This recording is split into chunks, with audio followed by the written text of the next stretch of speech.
CWD Luto Serye. Ang episode na to ay para sa mga CWD, Critical Wallet Days. Gagamitin ko lang kung anong meron sa kusina at ref namin. Bahala na kung anong kalalabasan nito. Let's go! Pag mainit na ang ulo ng mama mo, hoy, hindi. Pag mainit na ang kawali, igisa mo na yung luya, sibuyas at bawang. At maya-maya, ilagay mo na rin yung chicken. Pero wag mo nang hahaluin. Takpan mo lang, tapos hayaan mo siyang kumulo. Kapag nag-brown na ng a little bit yung chicken, bali-baligtarin mo lang ng ganito. Ayan. Tapos, isunod mo na yung mga pangpalasa.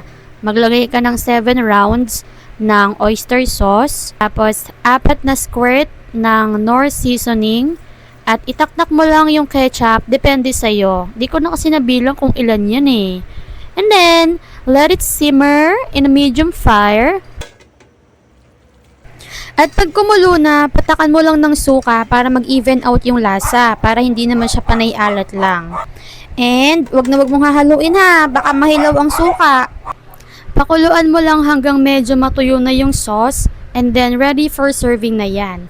And here is the final look. Sana ay may napulot kang kalokohan sa video na to. Kain!